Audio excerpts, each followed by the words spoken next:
What up, nation? Welcome to another edition of the Wise Tech NFL DFS Wise Stream. CK013 here. You can find me on Twitter at CK_013. Joined once again by the GOAT, the true OG, known to many of you as Paulie D. You can find him on Twitter at Paulie with 888 D's. Paulie, what's happening? Happening, baby. We get football, man. We get to listen. We were gonna have the showdown slates anyway, and I do like the showdown slates, right? I do like them, but it's cool to have a little 2-game slate. Some instant gratification. We don't have to wait for Thursday or like any, you know what I'm saying? It's nice to have a little something, man. So good to see that, you know, the COVID thing didn't spread massively, knock on wood, for the Patriots and Chiefs guys. I guess it's just a Tennessee issue, a Titan issue. But I'm good, man. I'm ready to do this. Same here, dude. You know, turned yesterday into like a ho-hum break-even kind of day into a nice little positive with what do they call those things? The flash straps. Flash straps, yeah. Man. There's edge and flash, which you can do during the slates tonight, which is pretty nice. But I like these 2 games. They, like, you know, sometimes the 2-game slate can kind of suck, but this is pretty nice. Although injuries have hampered it a little bit. You know, we had Cam and Devontae. Fully loaded, but it's still pretty deep. Yeah, I agree. So, I mean, it would definitely be more, more loaded with Adams and those guys in. But with Adam, I agree. It's still a pretty decent little slate. I was a little surprised to hear that Hoyer is going to be the starter. I thought we'd see Stidham. I think a lot of people did. So that's a little twist into the slate. And the Packers have like no receivers. So a couple interesting things to discuss. We're going to start with the first game, which is the makeup game, or the postponed, whatever, delayed game. The Patriots visiting the Chiefs. We have a 49 total that's down 5 points from 54. Obviously, news had a lot to do with that. Same thing with the spread. Kansas City opened up -7 before Cam's COVID test. It's all the way up to 10.5 currently with the announcement of Hoyer starting. Paulie, I guess we'll just go game by game on this, like I said, and we're going to talk about this one first. So just how do you think this game goes? You know, initially I thought the Chiefs were just going to roll the Patriots, you know, but high scoring, you know, very, very high scoring with like the Patriots answering, but just not being able to answer totally. Now, like, you know, I still think the Chiefs win, but I think the Patriots will cover if I was betting. You know, I think Hoyer's a vet. I think he'll get the job done. I think they'll move the ball. He won't make a ton of mistakes. And obviously, you take away the running aspect that Cam brought, but they are getting James White back. And I just think it's like a 31-21 kind of game, maybe 31-17, something like that. Chiefs win. Well, 31-17 when it covers. Yeah, 31-21. Give me 31-21. Yeah, I could see it. I feel like I lean towards the under here simply because, number one, we expect New England to struggle somewhat, but number two, I think both teams are going to run the ball. Both teams you're able to run the ball on. I think the Patriots will try to run the ball early and try their best to keep Mahomes off the field and eat clock as much as they can. And on the Kansas City side, it's hard not to envision them leading. And we know that they have no problem running the ball, or at least getting the ball to, Hilaire. So I do think this game, like I'm more interested in the passing work in the second, which is interesting because we're missing players there too. But I just think both teams are going to run a lot, and it's going to lead to the clock constantly moving. And curious to hear your take. I mean, to hear your thoughts from a DFS perspective. Talk to me about, from a DFS perspective, what players are you interested in here? So like you, I prefer the pass game in the next game, but I think you can always get some shares of Mahomes. And then I think you can play Hoyer, 5K. I think he puts up some points and he allows you to load up the rest of your lineup. We did lose some of the guys you want to pay up for, but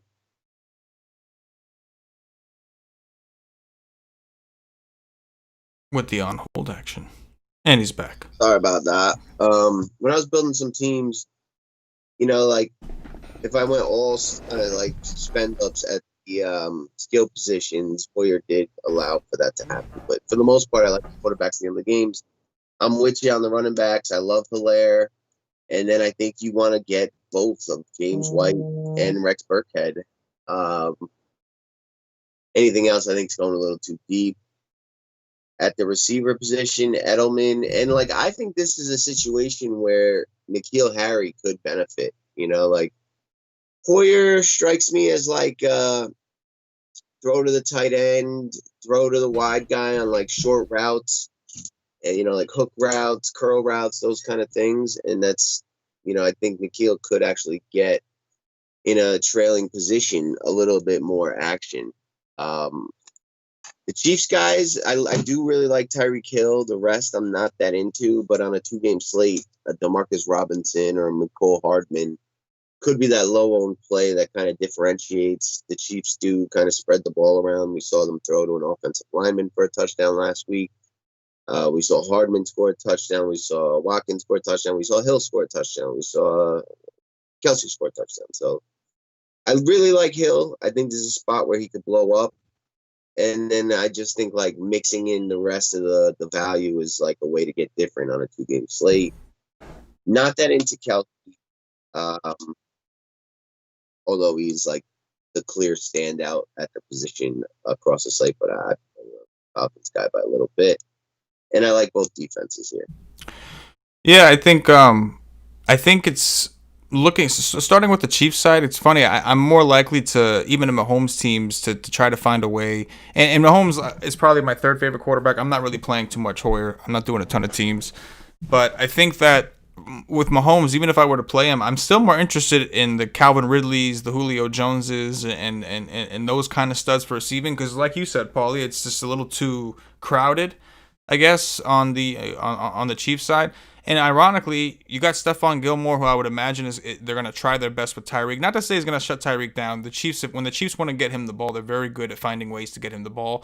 But the Patriots are also, they have been anyway, really good against the tight end so far this year. So I do think that, like you said, the Watkins, the Hardmans, the Demarcus Robinsons, I wouldn't be surprised if those guys were the ones who actually ended up getting the touchdowns through the air. Not saying I'm not playing Tyreek or Kelsey, but I'll find some room to fit in some of those guys. Mainly Watkins, Sammy Watkins. In general, I'm with you. And Clyde Edwards-Helaire, right? A ton of him. And on the Patriots side, I do think this could be beneficial for a guy like N'Keal Harry, who's really cheap, because Cam's first instinct, he's not panicking. If the number one option's not there, he's probably going to run. Whereas Hoyer is more of a traditional quarterback. He ain't trying to get his ass kicked. So I think he's more likely to sit back and actually go through his progressions fully to try to find, a hole in the defense. And then I think the most popular defense on the slate probably going to be the Chiefs, right? I would think, right? So there's always that. What about the next game? We've got a Falcons-Packers. We have a 56.5 total, down 1.5 points from 58. The Packers opened up -7.5. They're down to -5. There was a stop. It did go down to -6 when Adams was officially ruled out. Looks like it dropped another point down to -5. The Falcons, I think, are 0-3. Packers are what, 3-0? Is that right? I don't know. Yeah. Something like that. Dirty do dirty. Paulie, talk to me about Falcons-Packers. I'm with you on both these quarterbacks. Matt Ryan's actually my favorite quarterback on the slate. I I do like Aaron Jones. They're just significantly hampered at receiver that he should get ceiling type targets on top of his 15 to 20 carries a game. The Falcons just not very good defensively anywhere, especially with the back in the pass game. Don't mind Todd Gurley, but just like him a little bit.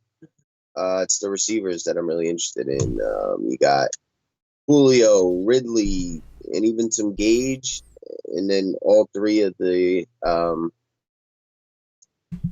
rosterable Packer receivers. Obviously, Valdez-Scantling number one. And you got Malik Taylor and Darius Shepard.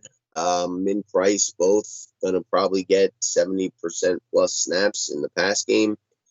Although the Packers may kind of go more to like a double tight end kind of situation and roll like Valdez-Scantling and one of these guys. I think Darius Shepard was on the field for like 30% of the snaps last week.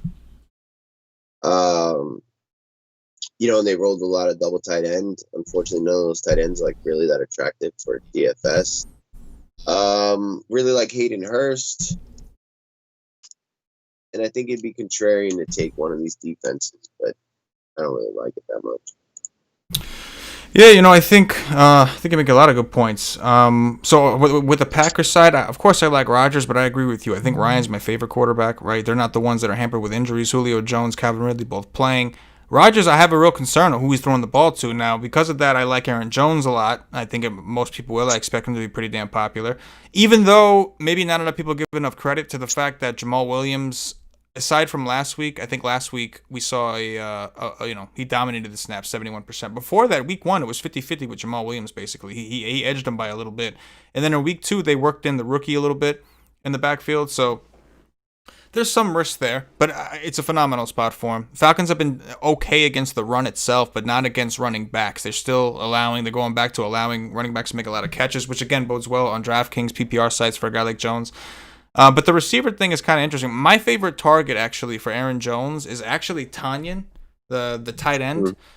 He's really cheap, which will allow you to get some value. I mentioned I'm not really into Kelsey, so I'm kind of looking at the other approach. And the Falcons, they have been lit up by tight ends. They gave up 2 touchdowns to Jimmy Graham. They've given up, I think, at least 1 touchdown. I want to say at least 1 touchdown. I'm not sure.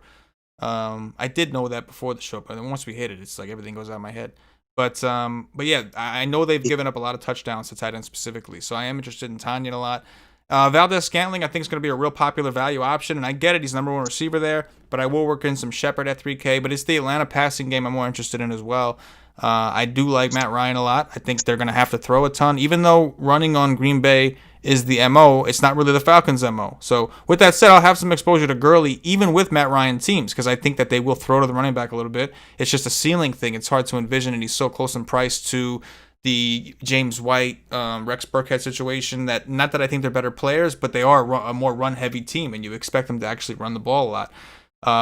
So that's where I am. I think the defense is very contrarian, especially the Falcons. I think everybody's just assuming that Matt Ryan's going to go out there and just slaughter the Falcons defense, and for good reason you would think that, but the guy's missing. Lazard, he had a pretty good rapport with, and yeah, Adams obviously is his guy. Like, we've seen Rodgers struggle in the past when you don't have his usual weapons. We've seen it happen. Like, we've seen it. Guys not on the same page, not doing the right thing. He's working with a really young core of receivers, so that's kind of where I'm at with that. With that said, we'll flip the script. We'll go position by position at this point and really break things down. Let me just pull up our that's not what I wanted. Here we go. We'll pull up our little projection sheet here. All right, Paulie. So we're gonna start with quarterbacks. Talk to me again about the order in which you like these guys. Ryan, number 1. Rodgers and Mahomes kind of tied at number 2, and Hoyer last. Completely agree. And for the record, on a point per dollar basis, Matt Ryan, not as much on FanDuel, obviously, but on DraftKings, where you get the, Matt Ryan is by far the highest point per dollar quarterback we got. We had him at 3.65 compared to 3.47 at Rodgers, 3.23 for Mahomes. But I'm with you completely. Rodgers my favorite. I'm sorry, Matt Ryan my favorite. Rodgers a close second, and then Mahomes third. And the only reason I'm putting Mahomes third is because I'm just worried they're going to be able to run the ball, and they're going to be playing from ahead, and we may not be getting that. But I Mahomes obviously has the highest ceiling. Running backs, Paulie.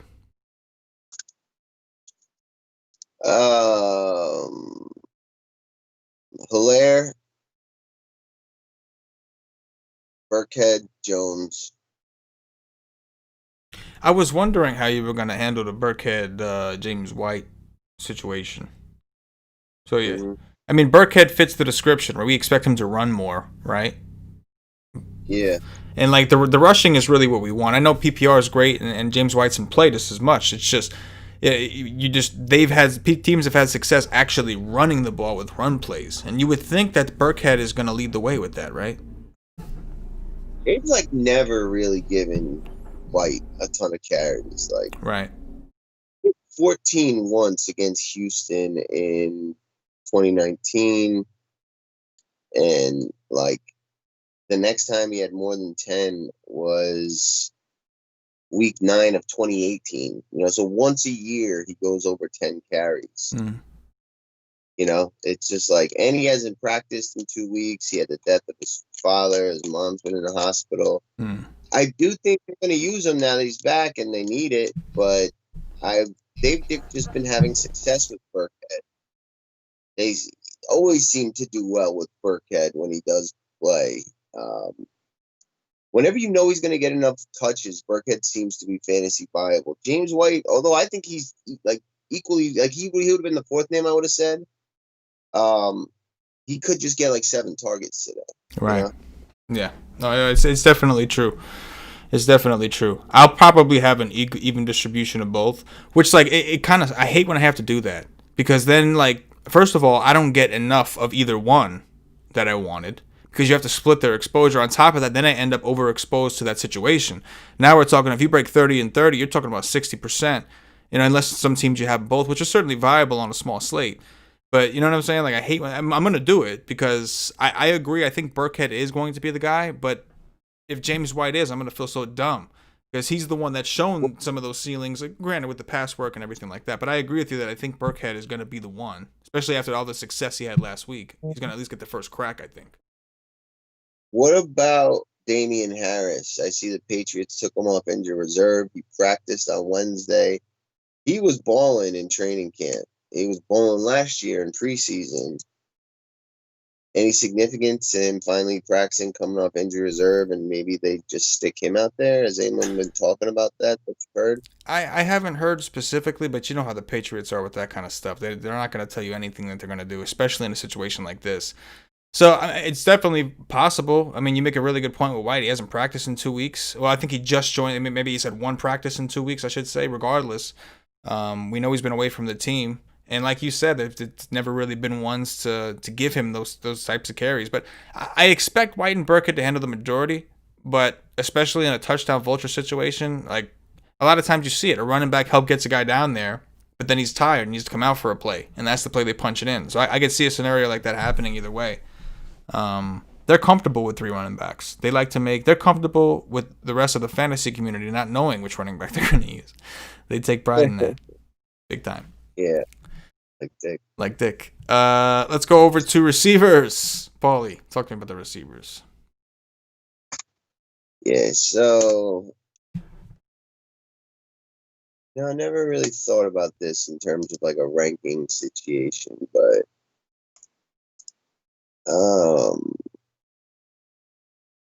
I mean, Valdez Scantling's probably my favorite overall. Like, the guy's 5K and gonna get double-digit targets, and it's against the Falcons. So he's probably my number one.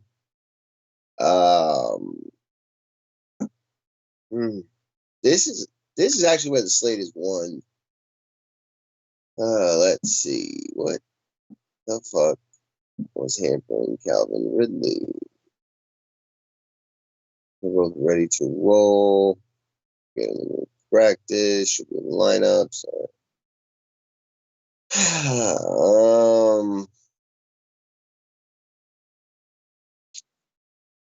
So MVS, Calvin Ridley, Tyreek Hill. Yeah, I think I'm with you for the most part. I definitely think that MVS is, even though he's going to be popular, it's just this team is going to throw. Rodgers is his quarterback. We saw him have success last year when guys were out, or maybe it was the year before. I don't even remember. But regardless, the price is really low for the potential upside. He's going to be stepping into the number one receiver role.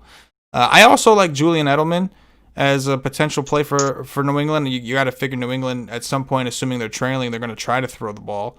And even though Kansas City's been decent, we know Edelman works a lot out of the slot. I expect Hoyer to rely on that for the most part. So I do like Edelman. And then it comes down to me with the Ridley and Julio Jones thing. And Tyreek Hill. I shouldn't skip him. Those three guys. I lean towards Ridley because everything says to. But there's obviously a small part of me looking at old school DFS that wants to play Julio Jones. It is a similar situation when Julio was young and Roddy White was over there. You had that debate you had to always consider, and it seems like that's what's happening now, right? The transition is happening where Ridley is kind of overtaking. By the way, shout out to Atlanta for finding these receivers, man. I mean, Matt Ryan's been there through it all, so like I'm sure he has a lot to do with it. But they always seem to find these really good fucking receivers. And you know what? It's probably not. It's also like what they're able to do with those receivers. You see guys like Miguel Sanu, for instance, who wasn't really effective for anyone else once he left the team. So shout out to them for that. But I agree with you. I think this is like a good winner. Concerned at all about Edelman's like lackluster performance last week? I mean, not really. Like injury wise, they say he's good to go. I think they're gonna utilize him heavily. And if this game gets ugly, that's the risk. I think that why use him if you know you're not winning anyway, and he's been a little banged up. Save him for whatever. But like Cam is gonna be out for at least this week. Probably also gonna be next week, right? Like, have we seen anybody go out for COVID for just 2 weeks and come back? Like it's rare. Or for 1 week and come back, it's rare. I don't know if we've seen that. So I expect like they're gonna have to get with the program, and there's also the potential of Stidham coming in and wanting to come in kind of like Beathard did last night and just get it in real quick and Beathard, man, he was there, man. You saw him. I don't know why he's not starting over Mullins, bro. I don't know why. It's just a fucking travesty. But it is. But yeah, there's some concerns. I just again, and I think N'Keal Harry is an interesting like value play because of it. There's a possibility that. Just not working out with Edelman. The Chiefs are like, all we got to do is stop Edelman. It's just like certainly that a possibility. What about these value guys, man? Who's your favorite between Harry, Gage, Watkins? Scantling should be in this mix. Obviously, he's the number one because he's the number one receiver. But this next tier down, Darius Shepard, Damari Bird, Hardman. What's happening? I think DeMarcus Robinson's probably my favorite. I would say Darius Shepard is up there as well. Like he should probably get the most volume out of these volume guys. I mean, out of these value guys. So that's nice. And then N'Keal Harry, I think this like could be the quarterback that finally does get him to rock a little bit. So yeah, you know what? I'll let me say it over again. I'll say Shepard, Harry, Robinson. I could dig it. I think I would rank it Watkins, Shepard, Harry. And it's funny because if we had to narrow down to three, we both kind of skipped over Gage. Yeah. Which I think a lot of people may do because they're going to have Ridley or Julio or whatever, or Hurst or Gurley, all these Falcons. They may not want to play the value guy from the Falcons. So I'll make sure to have some of him because of that all day. And because it's the Falcons, I expect him to throw a lot. But, I mean, we both like Matt Ryan. Holla. That's your boy. You see him screech. Tight ends. Hurst is my favorite, then Tanyan, then Kelsey. Yeah, Tanyan's my favorite by far. Hurst definitely second, and Kelsey actually third for me too. I'm curious. Like I haven't looked at any ownership projections or anything. I'm curious to where Kelsey is. I mean, it's obviously easier to just not play Kelsey because the tight end position you can get a lot of value. And that's not even why I like Tanyan so much. It's simply because there's no receivers. He's cheap, and Rodgers does throw to him. And this is, again, Atlanta struggled against tight ends. But now I'm sorry, I am starting to wonder. Patio Joe says, "Don't make me say Hardman." He's in the chat. Yeah. Joey on the I like Hardman. Yeah, Miko. I do. Miko hard. And we'll do real quick defenses real quick, even though we touched on them already, and then we'll hop into the chat and answer some questions. Already liked it. What? I didn't say it. Defenses.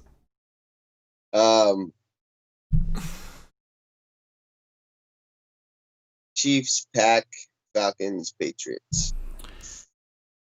Yeah, I would go the same order. I'm going to make sure to have some Falcons just because you get the feeling something crazy may happen.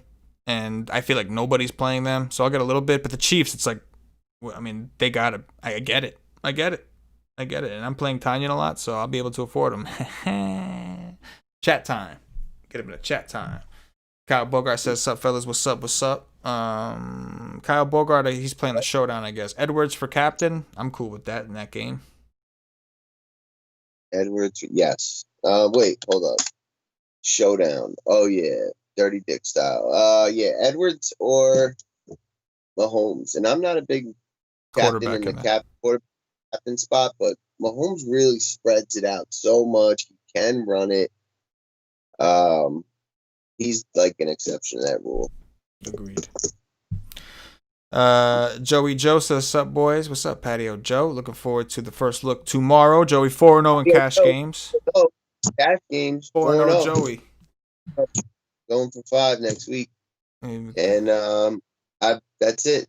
I might ruin it for everyone, but I'm gonna deposit 200 on FanDuel, and I'm just gonna put 150 of it into cash games and like $50 into a GPP, and just turn it into 300, and do the next week. I'll put 250 into cash games, 50 into GPP, turn it into 500, and we'll see where we're at by the end of the season. It'll be pretty exciting. Let's do it. I like it. I like the sound of that. Kyle Bogart asked about Shepard. You're gonna have some Shepard exposure. Yes, definitely. Yeah, I agree. Boy Moochie Mob Ties, do you like Matt Ryan with Ridley and Julio stack? Sure. Would I prefer like one of those with a cheaper guy, like whether it's the tough end, age? Yeah. I don't like doing the double stud stack, you know. Yeah. Moochie Mob Ties, Julian Edelman with Burkhead and Hoyer stack. Yeah, that's fine. I think so on that part, I think if you're gonna put Hoyer, I mean it's you know what, it's a 2-game slate. Who gives a fuck? Normally I would say I would prefer White with the quarterback. Because it's a 2-game slate, raw points are really what you're after. So I think that's fine too.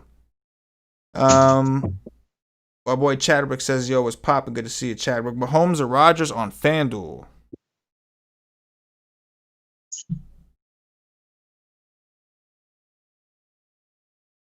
Mahomes. I think Mahomes, and that's funny too because I'm gonna have to change some of my exposures. Like I went into this with Rodgers is probably my second favorite quarterback, but the more I think about it and I talk about like Jones and all these things and the missing receivers, it does make me like right.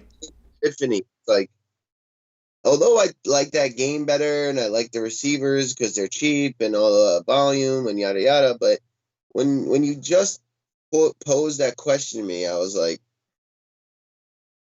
wait a minute.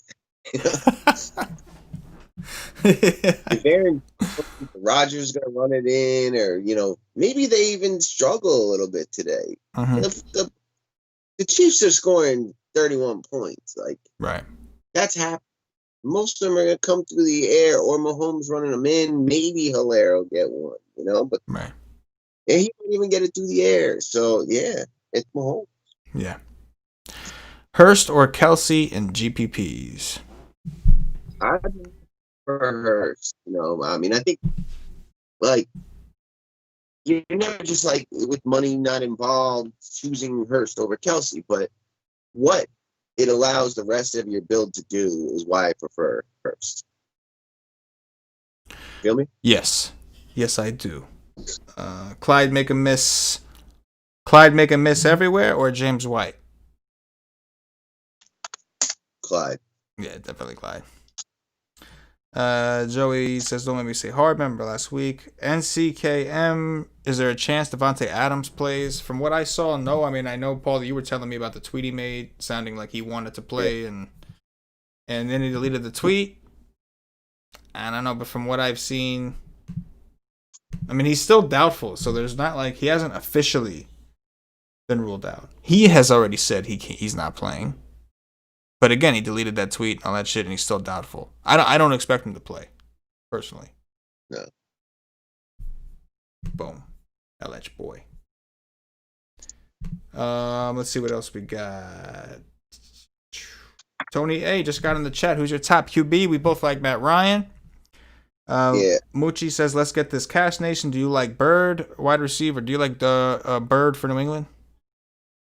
not a ton. With the addition of James White, with Hoyer's style, like I don't know how much Bird we even see getting targeted today. I think this could be more like week one where it's not involved at all. Right. Let's see. Chadwick says, "That's what I'm here for, fellas, all day." Joey Joe, favorite wide receiver on FanDuel below 5,700. Oh wait, Okay. no wait. I'm sorry, 6,700. Under 67. So that would be Julian Edelman is 6'2", Scantling is 6K, Watkins 5'7", Gage 5'8", N'Keal Harry 5'3". Scantling. Don't know further. Scantling. My favorite receiver on the slate, so boom. That's pretty easy. Dunzo today. like Rapunzel. Hit that like button if you haven't already. Tony A, any NFL wagers you like tonight? I like that question. Yeah, I like the Falcons. I do like the Falcons also, but I also kind of like the idea of a teaser, right? 6-point teaser. You tease the what's it called? The fucking goddamn it, the Chiefs. Tease them down to about 5.5 or so. Get them under 6, and then tease the Falcons up to like 12.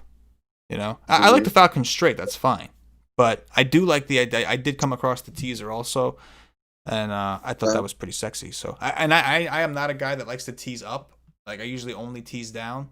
But I think there's a strong possibility Atlanta wins this game. So, What the fuck is teasing up mean versus down? Like teasing down, like taking the favorite, so you only have to win the game, opposed to getting more points, like teasing up the points. You know what I'm saying?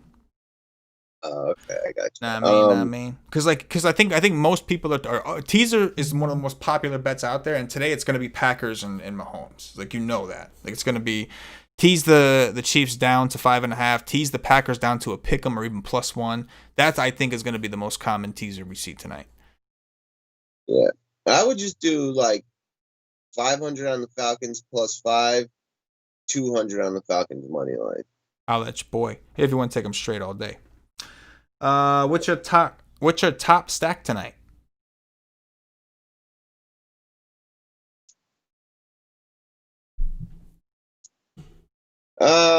It's probably that's a fucked up question too, because top stack is probably Rodgers, Scantling, Tanyan, or Rodgers, Jones, Scantling. Right. Even though it's my third favorite quarterback in middle of the pack, but in terms of stack, that really works for me. I guess for me it's the Ryan Ridley. I do like I actually am not opposed to the Ryan Ridley Julio, especially because we are getting value kind of gifted to us from other positions. And again, I like Tanyan. I like what's it called? Also like you, who's cheap on DraftKings, MVS. Hurt. So and even Shepard. So I think there's enough to where I don't mind it, and I think that's the way I maximize with like I don't even mind. I don't hate the idea of doing a Falcons onslaught for offensive purposes because you have the value in between to make it all work. You have Clyde Edwards-Helaire and Jones on the other side. You got running back covered. I'll let you boy Kelsey or Edwards-Helaire for a one-off. I think we both say Edwards-Helaire. What defenses do you like tonight? From Tory J. None, but if I had to pick, it'd be the Packers and the Chiefs. Yeah. Chiefs are my favorite for sure. Tony A says hit the like button on the way. Help the nation do the dirty. Yes, sir. He's got the message correct. I'm right on the head. Couldn't said it better myself.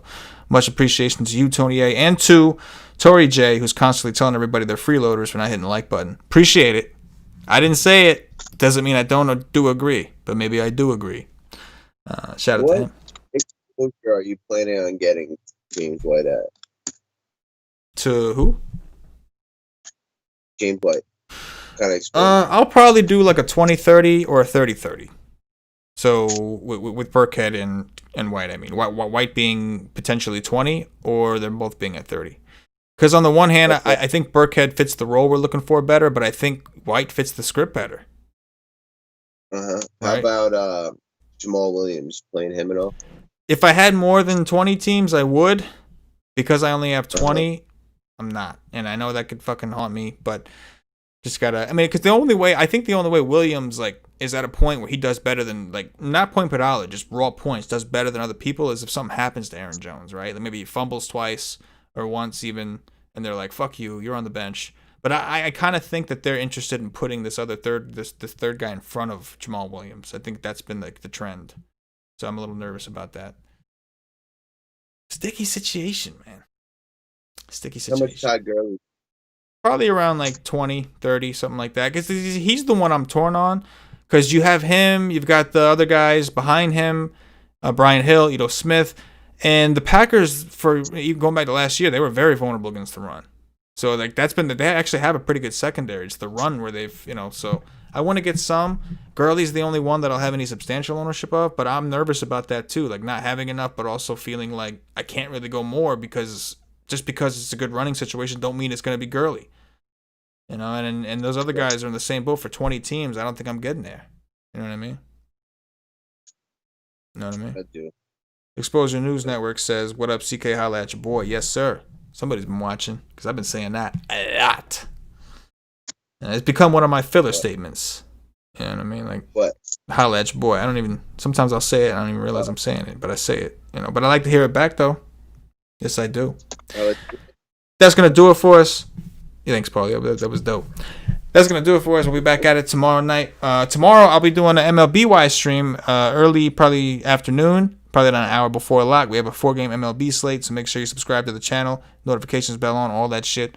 And then at night, me and Patio Joe, probably about 11:30 p.m. Eastern, me and Patio Joe do the first look for Week 5. It's already almost Week 5. It's coming. Paulie, anything in closing before we get up out of here? Everybody do the dirty. See you later. For myself, for Paulie D, the entire White Steak Nation, there it is. As always, good luck.